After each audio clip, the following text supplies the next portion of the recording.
Mesdames et messieurs, bonsoir et bienvenue à cette émission d'Info 9. La population de l'Abitibi-Ouest a sa super infirmière. Avec grand plaisir, je la reçois, c'est Mme Josée Mainville. Madame Mainville, bonsoir. Bonsoir. Elle me dit juste avant l'émission, j'aime pas le terme de super infirmière. Mais moi, j'ai dit, j'aime ça, moi, le terme de super infirmière, parce que c'est le premier thème qu'on a eu. À peu près, on va former des super infirmières. Ah, ben, j'ai dit, coudonc, des super infirmières, mais on va l'appeler pour l'émission, super infirmière ou infirmière praticienne. C'est ça? OK. Bon. Qu'est-ce qui vous a incité à retourner aux études pour devenir, en parenthèse, une super infirmière? Parce que c'est sûr, vous étiez infirmière déjà depuis 18 ans, c'est ça? Ouais. Qu'est-ce qui... On se lève pas un bon matin en disant, bon, moi, là, j'en ai assez d'être une infirmière, je veux devenir une super infirmière. Ben moi... C'est de longue haleine. Et je peux aussi, j'ai dans mes notes d'un stage au Sénégal aussi. Oui, bien c'est alors, ça. je vous laisse aller un peu avec ça. En 2005, à l'UQAT, il y a eu le stage... la première tournée de stage au Sénégal avec Mario Brûlé. Okay. Puis c'est ça, j'avais été sélectionnée. Puis suite à cette expérience-là, on faisait de la pratique avancée là-bas. Vraiment, là, je vous dirais, ça ressemblait là, très, très sensiblement à ce que je fais actuellement. Okay. Puis là, je reviens au Québec. Dans cette période-là, c'est sûr que ça n'existait pas encore au niveau de la première ligne. Puis, je savais que le programme s'en venait, puis j'avais pas terminé encore mon baccalauréat pour pouvoir être admissible à ça. Fait que là, j'arrive comme infirmière sur le plancher. Je vois que j'ai des connaissances que je peux pas mettre en application parce que c'est pas légal. C'est pas légal. Fait que quand le programme s'est ouvert, là, avant, on savait quand même que ça s'en venait. Fait que j'ai vraiment mis l'énergie pour finir mon bac pour pouvoir m'inscrire. Dites-moi une chose... Là, on va aller un petit peu là, dans le sujet. Qu'est-ce que vous ne pouvez pas faire et qu'est-ce que vous pouvez faire? Là? J'ai ça un petit peu plus loin, mais avant d'aller dans cet ordre-là, moi, j'aimerais que vous nous parliez en gros, c'est quoi la différence entre une infirmière? D'abord, il y a trois sortes ici. Bon, il y a infirmière auxiliaire, l'infirmière et l'infirmière praticienne, c'est ça? Il y a infirmière clinicienne aussi. Ah, aussi? Bon, oui. OK. Fait que, il m'en manquait une à ce moment-là. Mais c'est quoi la différence entre l'infirmière et l'infirmière praticienne? C'est quoi la différence? C'est sûr, c'est au niveau de la formation initialement. OK. C'est une formation de 2 ans à la maîtrise. C'est vraiment formation clinique. Mais en même temps, on a beaucoup de cours au niveau... beaucoup de cours. On a un cours en éthique, on a aussi des cours, un cours d'1 an sur le séminaire pour savoir comment faire nos lectures, être critique par rapport à ce qu'on lit, parce que c'est sûr qu'on se le cachera pas, il y a une partie de notre formation qui est continue par les lectures qu'on fait, mais c'est pas nécessairement parce que c'est publié que c'est toujours... fait là, rigoureux. Les études sont pas nécessairement toujours rigoureuses. Ensuite, au niveau de la pratique, la différence est que j'ai le droit de faire certaines actes médicales qui ont été autorisés. C'est ça, là, on va en venir à ça, là, parce que j'ai entre autres ici là, ordonné certains examens, etc. On va en revenir sur ça. Quel est le temps d'études pour devenir une super infirmière? Moi, j'aime ce mot-là. Oui, c'est ça. Du moment où vous êtes déjà là, comme vous étiez infirmière. Infirmière. Et puis, vous êtes devenue infirmière. Clinicienne. Ah, vous avez, OK, parce que il vous faut passer par cette étape-là, absolument. OK. Puis après ça, l'autre étape. Ça prend combien de temps? Ben, le 3 ans d'infirmière licenciée au cégep. OK. Moi, ça a été au niveau du bac 3 ans. OK. Mais bon, les nouvelles infirmières qui sortent, ils ont la possibilité de faire le DEC-BAC, le bac en 2 ans. Ah, OK. C'est plus regroupé. Puis par la suite, mon 2 ans et demi là, au niveau de la maîtrise, plus la partie stage. Fait qu'en fait, ça me fait un 8 ans et demi d'études. C'est beaucoup. C'est beaucoup. Oui. Il faut aimer sa profession à ce moment-là. Vous êtes spécialisé en soins de première ligne. Qu'est-ce que ça veut dire? Soins de première ligne, ben c'est en fait 0-100 ans. OK. Toute pathologie. OK. Fait que, ben, tu sais, je dis 0-100 ans. Non, mais c'est Si ça, j'avais mais quelqu'un de 101 ans, on s'entend. Mais ouais, c'est pour donner un aperçu. Okay. Puis, c'est ça, c'est que je peux voir cette clientèle-là en autant qu'elle est stable.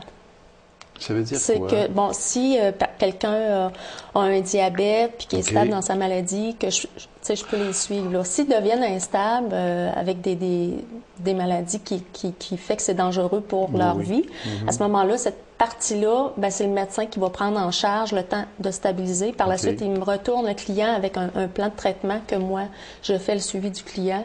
Puis, j'amène les ajustements de médicaments là, en fonction de ce que j'ai comme résultat. C'est sûr que ça va donner...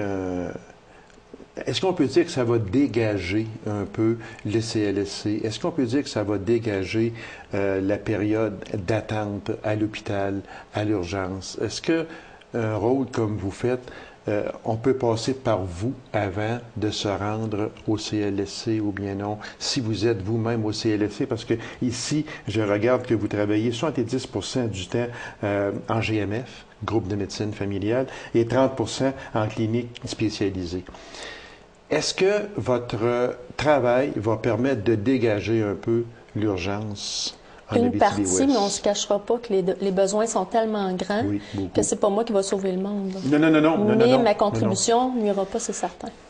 Ça va sûrement aider là, à dégager un peu parce que je me dis, la clientèle que je fais le suivi, ben ces gens-là, c'est des gens à ce moment-là qui ils se trouvent avec une prise en charge, fait qu'ils ont pu aller consulter à l'urgence pour des represcriptions, des laboratoires, des choses comme celle-là. C'est ça surtout qui va beaucoup aider. C'est sûr que ça aide à ce niveau-là.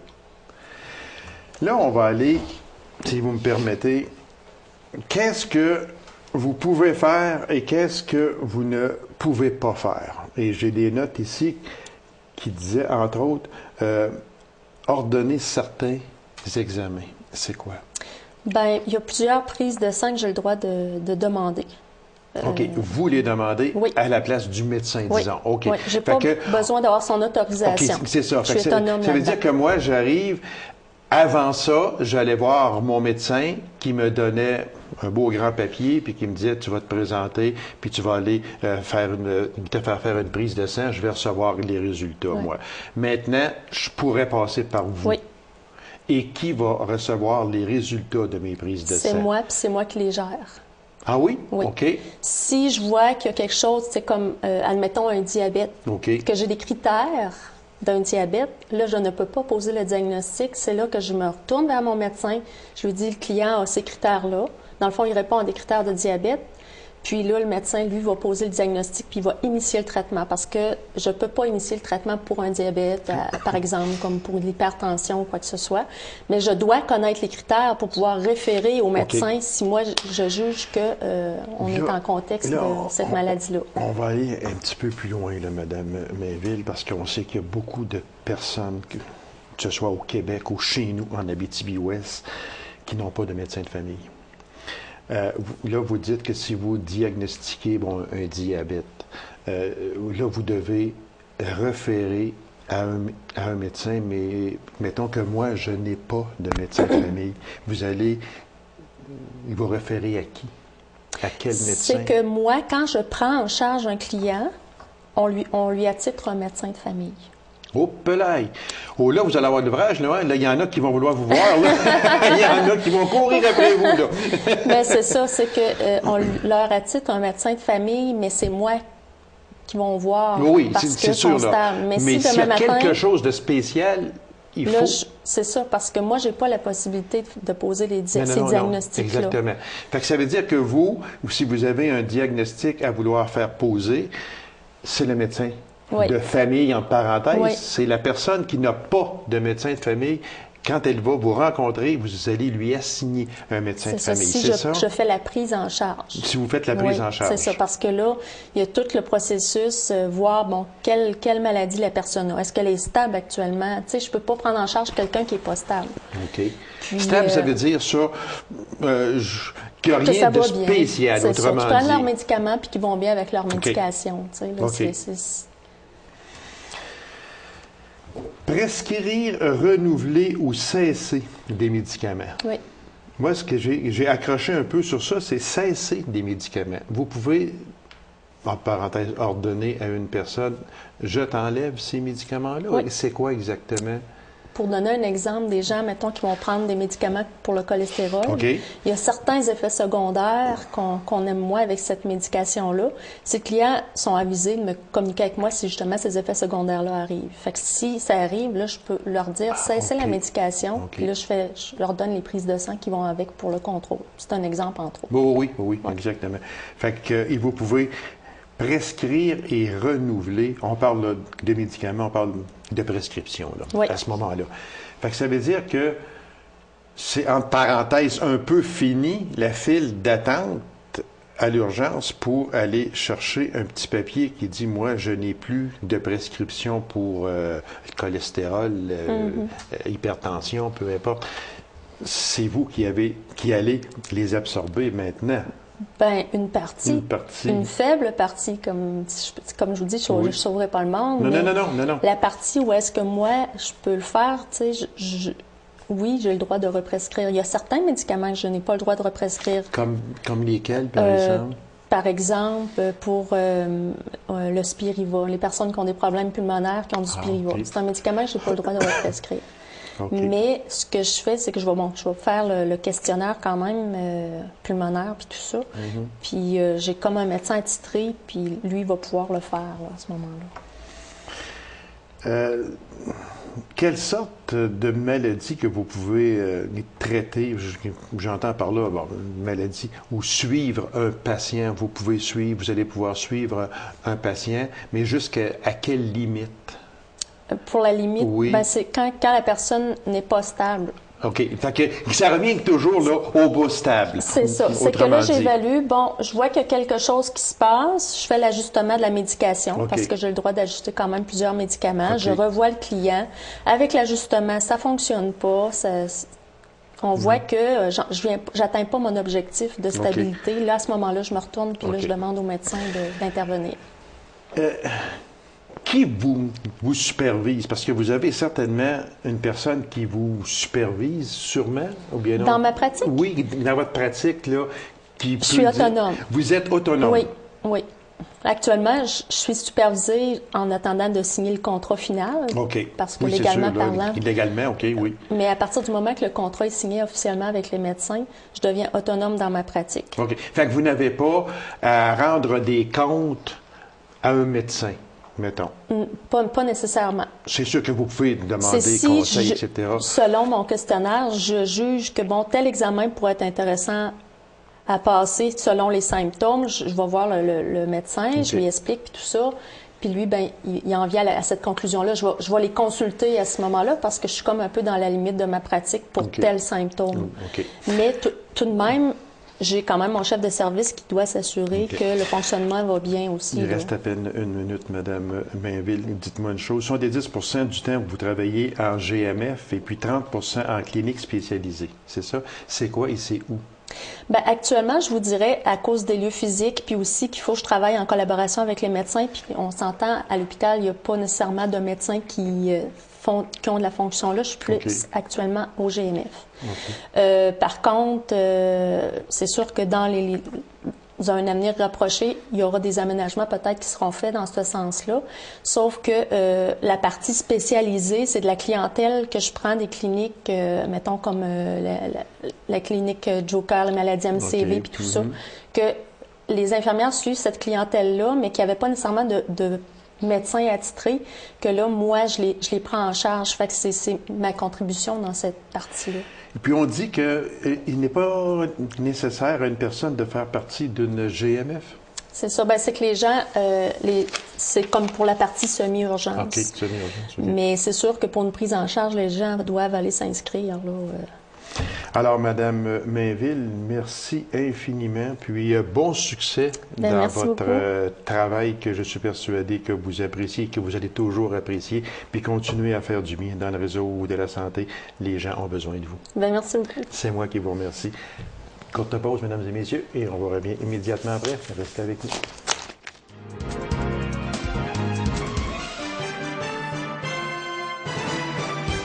Peut-on dire que le torchon brune entre la créate et la MRC d'Abitibi-Ouest. Alors, j'en discute avec le préfet de cette MRC d'Abitibi-Ouest, M. Daniel Rancourt. Monsieur Rancourt, bonsoir. Bonsoir, M. Lacasse. Monsieur Rancourt, est-ce qu'on peut dire que le torchon brûle entre la CREAT et la MRC d'Abitibi-Ouest concernant le plan de restructuration de Tembec-Tachereau?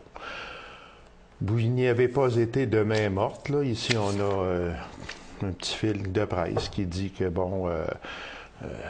ils ont été un peu trop vite. La CREAT, entre parenthèses, c'est un peu pas mêlé de ces affaires. Est-ce qu'il y a un conflit entre les deux? Je dirais pas que la CREI a été trop vite. La CREI a répondu à des questions avant même qu'elle ait les questions. OK. C'est beau. Donc, ce qui se brasse dans ce dossier-là, M. Lacasse, c'est on sait que Tachereau, l'usine, Tembec décide de fermer l'usine. C'est fermé. Puis, elle prend entente ou elle fait un plan de restructuration parce qu'on sait qu'une usine, c'est un permis d'exploitation de la forêt. Oui. On appelle ça chez nous les CAF. Les CAF. C'est ça. Okay. Donc, Tembec dit, dans un plan de restructuration, on a 2 usines à Abitibi-Ouest, on a une à Santerre, on a une à Témiscamingue, qui est à Béarn. Et ces usines-là, Santerre fonctionne bien, Béarn manque de volume de bois, et La Sarre, actuellement, Tachereau ont des volumes qui sont attachés à ces usines-là. Ils décident d'une décision d'entreprise de fermer Tachereau. Donc, il y a un volume de... Je ne veux pas qu'on se perde d'un chiffre, mais disons autour de 450 000 mètres cubes de bois. 426 000 mètres cubes que j'ai ici, mon gars, disons. Tout d'un coup, qui devient disponible. OK. Fait que Tembec, dans son plan, dit, nous, ce qu'on veut faire, c'est que le 450 000 mètres cubes qui est à Tachereau, le bois qui est... Actuellement, les usines de l'Abitibi-Ouest sont alimentées de 2 sources. Sont alimentées une partie qui vient du nord de la MRC de Rouyn-Noranda avec Sainte-Germaine du Parquet et autres. Donc ça, c'est un volume de bois qui vient de là. Et l'autre volume de bois vient du nord de notre MRC, de la région 10. OK? Donc, Tembec, dans sa sagesse, puis comme entreprise, n'a pas le choix de le faire, c'est son travail, elle dit, moi, là, ce que je vais faire, le bois qui vient du sud de la MRC Abitibi-Ouest, je vais le diriger vers Béarn. Donc, ça va régler une problématique à Béarn. Et le bois qui vient du nord va aller vers La Sarre. OK. Mais au moment, de la manière que vous me dites ça, M. Rancourt, en tout cas, moi, selon mon humble avis, je trouve ça correct. Ça a bien d'allure. Je suis d'accord avec vous. Mais qu'est-ce que vous reprochez à M. Chérubin, d'abord, à ce moment-là? Est-ce que vous y reprochez sa prise de position trop rapide, sans consultation dans le milieu concerné? Maintenant, ça, c'est une chose. Oui. OK? Il y a un élément, il y a un inconnu dans cette équation-là. Et cet inconnu-là est le suivant. C'est qu'en 2013, le régime forestier tel qu'on connaît va disparaître. Donc là, la manière d'attribuer les volumes de bois aux usines va changer. Okay? Fait qu'on sait qu'en 2013, les usines vont avoir une source de 75 % d'approvisionnement de garantie tel qu'ils ont. OK. 75 % ils vont l'avoir eux autres. Il va rester un 25 % et ce 25 %-là, selon les informations qu'on a, va être mis à l'encan. Donc, les usines vont l'acheter à l'encan.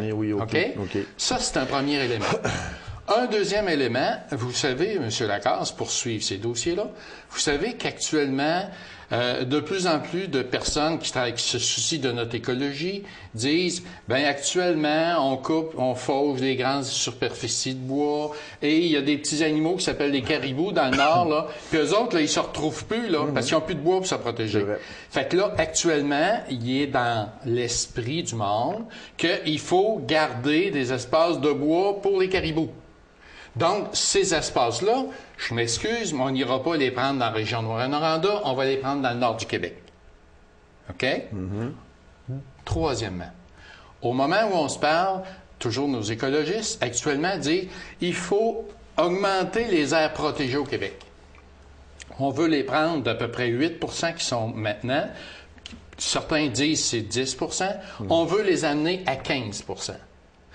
Vous imaginez-vous, M. Lacasse, que si on veut faire des aires protégées, on ne fera pas ça dans la région de Montréal. Non, c'est sûr et certain. Puis on ne fera pas ça en Abitibi-Ouest non plus. Non plus. Donc, ça va se faire où? Ça va se faire dans le Nord. Ça va se faire dans le Nord et tout. Alors, si on monte, parce que là, on sort un petit peu du sujet, mais c'est beau. Ah, C'est non, correct. on s'en va directement c'est parce que, avec la question moi, que je veux là, vous poser, parce que vous m'avez emmené sur une question qui n'était pas prévue, avec ce fameux 15 %-là, ou à peu près, le plan Nord. Ah non, ça n'a pas rapport. Le plan Nord, lui, c'est l'ensemble des ressources. Oui, je comprends. Là, on parle spécifiquement. Oui, Ah, écoutez, mais ça fait partie de la mise. Bien, c'est ça, parce que le plan Nord, il va en faire du ravage en haut là-bas, lui. Là. C'est sûr, mais là, regardez, ils ont des grandes surfaces. C'est ça, exactement. Donc, si je finis mon oui, argumentaire, oui. Fait qu'au moment où on se parle, le plan Tembec, tel qu'il est présenté, moi, là, j'ai toujours dit, pour les 2 prochaines années, il est super. Super intéressant. De un, il assure Béarn d'avoir des volumes de bois. On parle de 23 ou environ, là, à plus ou moins. 23 donc, du 450 000 mètres cubes. On ramasse, Béarn règle ses problèmes. Puis la Sarre, lui, il récupère ce qui vient du Nord, fait qu'il règle une partie de ses problèmes. Donc, c'est merveilleux, c'est fantastique. Le problème qu'on a, c'est que les approvisionnements qui vont aller à la Sarre, là, les 2 inconnus que je vous parlais tantôt, l'augmentation de la réserve de biologique qu'on veut installer là-bas et la réserve de caribou qu'on veut instaurer là-bas, ils vont être pris directement dans les approvisionnements de la Sarre. Fait qu'au moment où on se parle, la Sarre, avec les volumes qu'ils ont actuellement, il n'y a pas de problème, ça va super bien. Mais dans 2 ans, 3 ans, c'est dans leur approvisionnement qu'on va couper. Donc, nous, nos prétentions, c'est... Par rapport au Nord, là. Toujours. Voilà. OK. Oui, parce qu'il n'y aura plus de bois qui va venir du Sud. OK. Donc, nous, notre prétention, c'est de dire, soyons prudents, parce que actuellement, pour les 2 prochaines années, la Sarre est protégée. Sauf que les années d'après, c'est dans leur cours qu'on va couper. Donc, la Sarre risque de se retrouver à la même situation qu'ils ont actuellement. Puis actuellement, là, ils fonctionnent avec... un cadre de travail fermé, ouvert, ou fermé, ouvert, etc.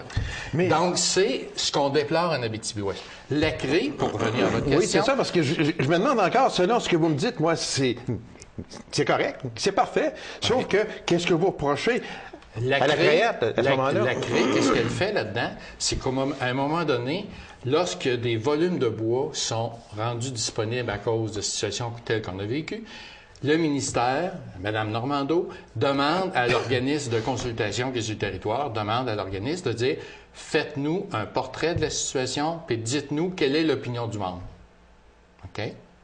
Mais pour être capable de donner notre opinion, il faut qu'on nous la demande. Oui, c'est sûr. Okay? C'est sûr. Donc, la lettre que Mme Normando a envoyée à la CRE a été partie il y a 2 semaines.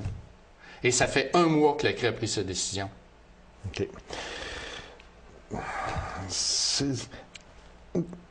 Actuellement, et je vais rajouter un autre élément. OK, un autre, parce que j'en ai un bon après vous lorsque à la CRE, cela a été discuté, on a 5 territoires dans la CRE.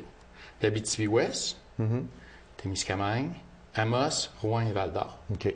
Lors de cette rencontre de la CRE, où j'ai participé d'une manière téléphonique, la CRE, là, c'était les gens des MRC de Val-d'Or, entre autres, ont dit c'est important, ça hurle, il faut prendre une décision, il faut à tout prix prendre ça là, parce qu'on ne veut pas qu'on réveille le reste du Québec, etc., etc. Là. C'est ce qui s'est discuté, c'est ce qui s'était dit.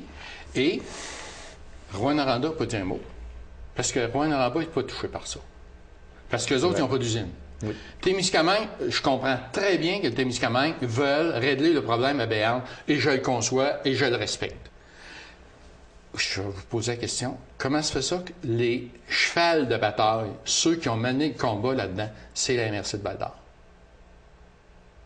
Il faudrait le demander à M. Traer par ricochet. Et pourquoi, tout d'un coup, que pour Val-d'Or, c'est si important? Les 2 usines ne sont pas chez eux. Puis les approvisionnements dont on parle, ils ne vont pas à ces usines. OK. Mais c'est quoi la réponse? Je sais pas. Je la cherche encore. Si vous la trouvez, vous nous la direz, M. Sûrement.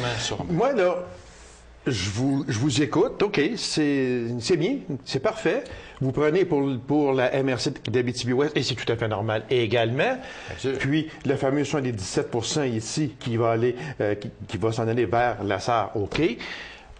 Mais dans cette réunion-là que vous avez eue dernièrement, une chose que je ne comprends pas, qui est sortie sur nos fils de presse, c'est que le maire de la Sarre a été le seul a refusé à prendre position, puis il a même quitté la salle. M. Côté, le maire de Tachereau, n'était pas de bonne humeur du tout. Vous allez me dire, oui, maintenant, il a accepté. Oui, parce qu'au moment où l'on se parle, on est aujourd'hui le 12 avril, mais au moment où on a préparé l'émission, qu'est-ce qui s'est passé avec la maire de la Sarre, là? Puis dites-moi pas, ben vous lui demanderez, là, c'est pas ça, là, parce que là, je ne peux pas le recevoir d'ici la fin de la saison. Mais c'était dans son patelin à lui. Pourquoi qu'il a simplement quitté la salle sans prendre position? Écoutez, moi, j'ai jasé à maintes reprises avec Normand là-dessus, M. Hood là-dessus. Normand, dans le plan de Tembec, il dit, moi, au moment où on se parle, Tembec garantit que mon usine va avoir du bois. Je ne peux pas être contre ça. C'est sûr. Et en plus, ça stabilise bien. Donc, je ne peux pas être contre ça. Donc, je suis pour le blanc. Ce que moi, je dis, et ma prétention, c'est de dire, oh, soyons prudents. Ça garantit pour les 2 prochaines années. Mais après, l'avenir, là, c'est un point d'interrogation. Puis, M. Lacasse, on se fait assez reprocher en politique, de dire « Ah, vous pelletez des nuages. Ah, vous occupez pas des vrais problèmes. » Le vrai problème d'aujourd'hui, là, c'est-tu l'approvisionnement aujourd'hui, c'est l'approvisionnement demain. Moi, là, comme responsable du territoire, je veux regarder un peu plus loin que le bout de la table, là, pour dire aujourd'hui, oui, ça a de l'allure. On protège nos arrières, autrement dit. Et quand vous me posez la question tantôt, le plan Tembec actuellement, est-ce qu'il répond aux attentes? Il répond aux attentes pour les 2 premières années. Parfait, c'est merveilleux. Mais le problème qu'on a, c'est après. Puis l'après, là, c'est un gros point d'interrogation. Puis j'ai pas de réponse là-dessus.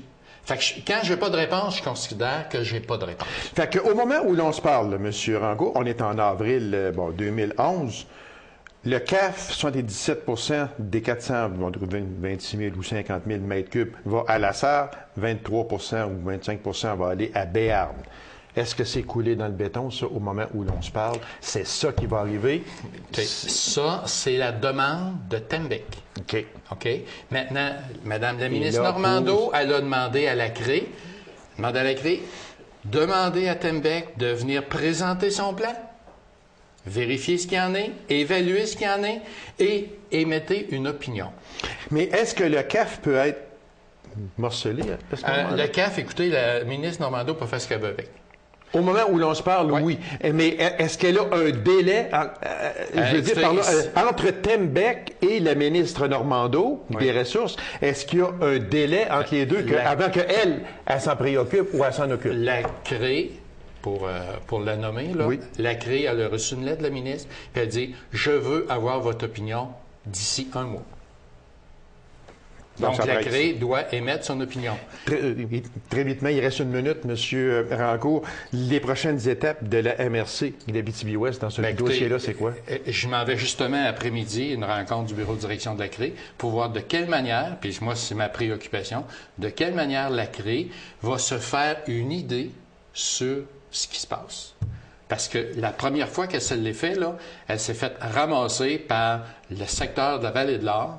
Et c'est la Vallée de l'Or qui a jasé le plus fort. Même la Vallée de l'Or a jasé plus fort que le Témiscamingue. Et les 2 qui sont directement concernés, c'est le Témiscamingue et nous autres. Et l'Abitibi-Ouest. Voilà. Oui, donc, je me dis, j'ai bien hâte de voir. Je m'en vais tout de suite après notre réunion, je m'en vais à un bureau de direction de la CRE pour voir comment la CRE va se faire son idée pour émettre au milieu. On va suivre le dossier, M. Rancourt, et on va vous réinviter parce que c'est très important pour la MRC d'Abitibi-Ouest. Merci beaucoup, M. Rancourt. Merci bien. Bonne fin de journée. Mesdames et messieurs, merci d'avoir été là. On se donne rendez-vous à une prochaine émission de Info 9. Au revoir.